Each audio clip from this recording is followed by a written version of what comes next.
ढहते मकान और जंग लगे ताले, उत्तराखंड में पहाड़ की यही कड़वी सच्चाई है। समझ में ये नहीं आता कि आखिर इस देश में पलायन जो पहाड़ों से लगातार हो रहा है, मुद्दा क्यों नहीं बनता। मकान सिर्फ इसलिए खंडहर में तब्दील हो गया क्योंकि बूढ़ी हड्डियों में उसे संवारने की हिम्मत नहीं। पानी नहीं है यहाँ, दिहाड़ी नहीं है यहाँ, मजदूरी नहीं है यहाँ, कुछ भी नहीं है भैया। बाकी हम लोगों ने क्या करना है, हम बूढ़े आदमी है।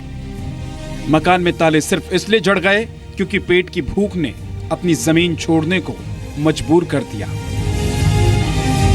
बच्चा बड़ा होता है, स्कूल से निकलता है, क्यों ही वो बाहर चले जाता है। यहाँ हम रह जाते हैं, बूढ़े कुछ काम के नहीं है, कुछ उठाया नहीं जा सकता, कुछ बिसाया नहीं जा सकता, कुछ नहीं कर सकते हैं, न हल न बल नहीं, ना खेती ना कुछ ना सब चीज़ ऐसे ही बर्बाद होते चले जा रहा है, इसलिए बाहर चले जाते हैं। घर का इकलौता बेटा बूढ़ी माँ को छोड़कर शहर जाने को मजबूर हो गया। बेटा बाहर है आपका? हाँ 10 साल से। हाँ, बुढ़ापे में जब बेटा आपके साथ होना चाहिए था तब बाहर है, और आपके जैसे न जाने कितने बुजुर्ग हैं जिनके बच्चे ऐसे ही बाहर हैं। कभी माता जी, कभी अंदर से तो आप तो खैर परेशान रहती होंगी, जो लोग आते हैं आपके पास में, कभी कोई पूछने आया है कि भाई आपका बेटा इस उम्र में बाहर है, आपके साथ होना चाहिए था, हम कुछ ऐसा करेंगे ताकि आपके साथ हो? पानी नहीं है यहाँ, दिहाड़ी नहीं है यहाँ, मजदूरी नहीं है यहाँ, कुछ भी नहीं है भैया। बाकी हम लोगों ने क्या करना है, हम बूढ़े आदमी है। इन आंखों में पलायन की पीड़ा है, बूढ़ी आंखों में अपनों से बिछड़ने का दर्द है। रोजगार की कमी ने एक बाप को अपने मासूम बच्चों से अलग कर दिया। रोजगार तो कुछ है नहीं, पानी भी नहीं है, स्कूल भी नहीं है, सब ठीक कर रहे हैं जी। ये सब नहीं है, और इस के बीच में आपके पति भी नहीं है, पति बाहर है। मैं वही पूछना चाह रहा हूँ आपसे, पति जब बाहर होते हैं ना, जब कहते हैं कि घर का मुखिया है, एक तरीके से बोला जाता है, जब हम गांव में बहुत लोगों से मिले, बोले जी घर के मुखिया ही बाहर चले जाते हैं तो घर चलाना बड़ा मुश्किल होता है उस हिसाब से। मैं वही आपसे समझना चाह रहा हूँ कि जब आपके पति बाहर हैं और इन मुश्किल हालात में, पहाड़ पर जिंदगी बहुत मुश्किल होती है, कैसे आप मतलब संघर्ष कर पाती है, कैसे आप अपनी जिंदगी को जी पाती है, अपने बच्चों को आगे बढ़ा पाती है? अकेला पालता हूँ, वैसे पालता हूँ, बस क्या करने, मजबूरी है जी, दिहाड़ी मजदूरी करके पालता हूँ। दिहाड़ी मजदूरी करती है? कितना मिल जाता है आपको? 200 रुपये मिलते हैं जी। 200 रुपये मिलते हैं। हाँ जी। ना तो सड़क है, ना ही पानी है, और ना शिक्षा और स्वास्थ्य की सुविधाएं। मुश्किल यही नहीं खत्म होती, दूर दूर तक बस गांव में बचा है तो सन्नाटा, और घरों पर लटके ताले दिखाई देते हैं जो इस बात की गवाही दे रहे हैं कि इन घरों में रहने वालों की जिंदगियों में सिर्फ अंधेरा छाया है। लेकिन कहते हैं ना, जब अंधेरा सबसे गहरा हो जाए तो सुबह होने वाली होती है, और उत्तराखंड में उम्मीद का उजाला लेकर आया है आयुर्वेद।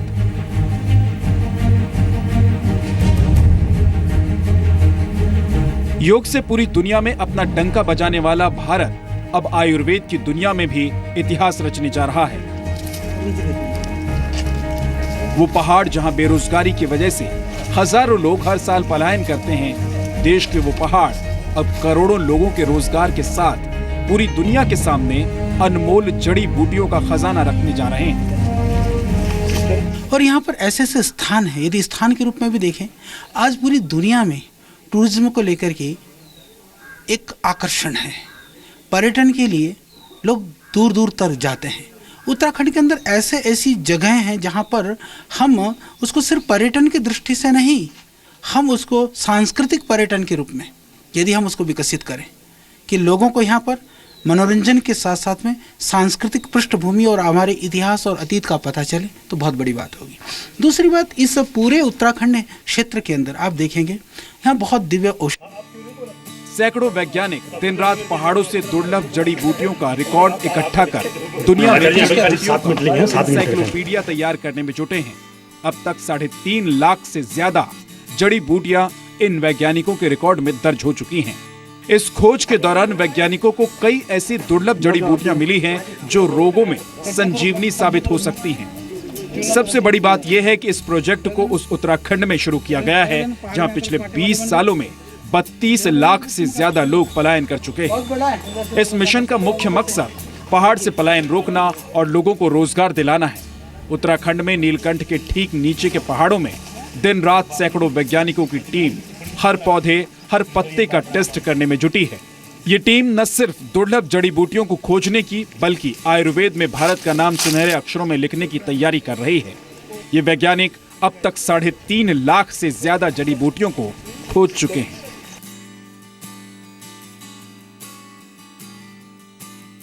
इस काम को पूरा करने का जिम्मा उठाया है जड़ी बूटियों के जौहरी आचार्य बालकृष्ण ने। बिना सरकारी मदद के पूरी दुनिया में आयुर्वेद का पहला इंसाइक्लोपीडिया लाने वाले बालकृष्ण भी पहाड़ों पर मिलने वाली जड़ी बूटियों से हैरान हैं। हर रोज उनके वैज्ञानिकों को किसी न किसी रोग से जुड़ी एक नई संजीवनी हाथ लग रही है।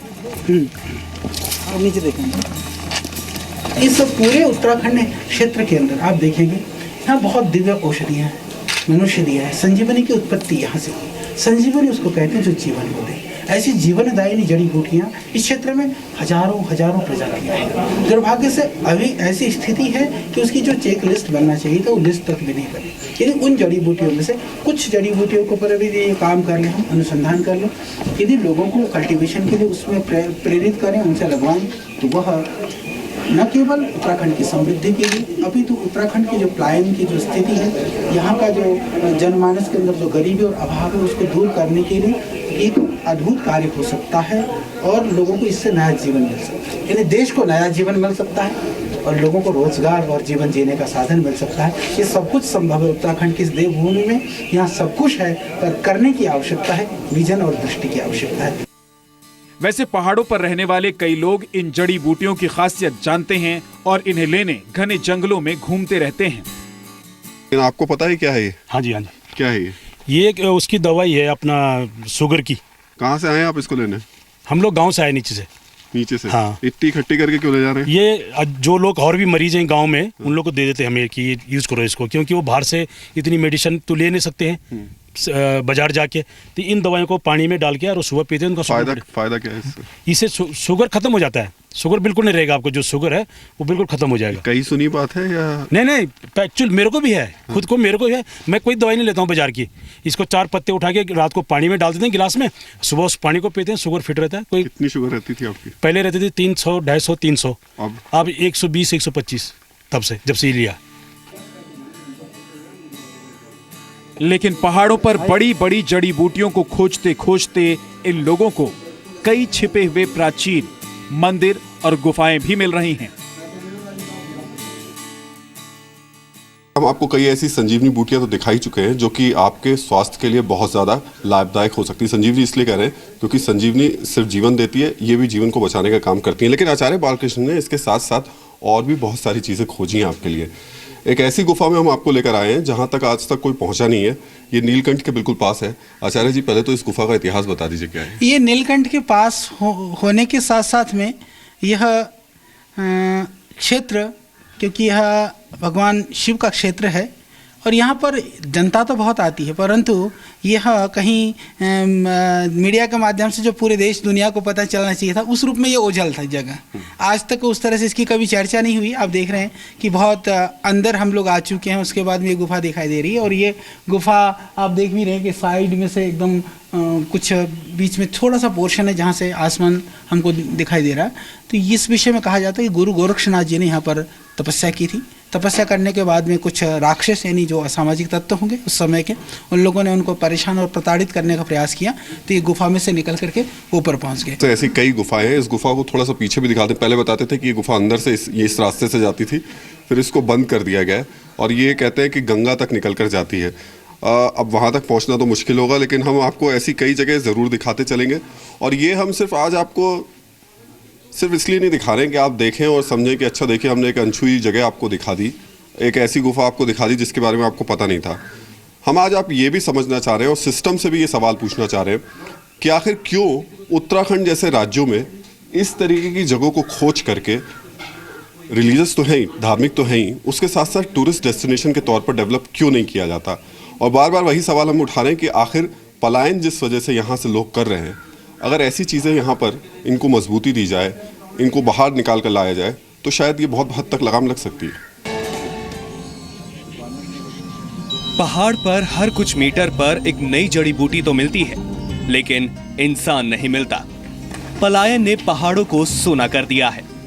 उत्तराखंड के पौड़ी का बुगोड़ी गांव ये उत्तर प्रदेश के पूर्व मुख्यमंत्री हेमवती नंदन बहुगुणा और उत्तराखंड के पूर्व मुख्यमंत्री विजय बहुगुणा का गांव है। इस गांव से कई आईएएस और पीसीएस अधिकारी निकले हैं। भुगोड़ी जैसे न सिर्फ उत्तराखंड बल्कि पूरे देश में हजारों गांव हैं, जहां गांव धीरे धीरे खंडर में तब्दील होते जा रहे हैं। हर साल लाखों लोग पहाड़ से बड़े शहरों की तरफ पलायन करने को मजबूर हैं। कभी किसी नेता से आपने ये नहीं कहा कि भैया तुम हमसे वोट लेने आते हो, लेकिन जो हमारे घर से चले आते हैं उनको भी कभी वापस लाने की बात कर लो? नहीं बोला, किसको ही आया नहीं ऐसा बैठने के लिए कि बताओ भाई क्या बात है। क्यों नहीं आते? वोट लेना ना बस, खाली वोट लेने को आते हैं। आइए बैठिए। क्यों ये मैं यही जानना चाह रहा हूँ आज कि पहाड़ से पलायन जो है वो मुद्दा क्यों नहीं है इस देश में? नहीं जी, ऐसा कोई नहीं पूछता, खाली वोट लेने आते हैं यहाँ, उसके बाद कोई दिखाई नहीं देता। हाँ जी, रोजगार कुछ नहीं है, सब बेरोजगारी है, स्कूलें नहीं है और हॉस्पिटल नहीं है, कोई सुविधा नहीं है इस पहाड़ में। अफसोस की बात यह है कि चाहे जम्मू कश्मीर में गुरेज का इलाका हो या फिर उत्तराखंड के ये गांव, किसी भी सरकार ने पहाड़ से पलायन को कभी मुद्दा समझा ही नहीं।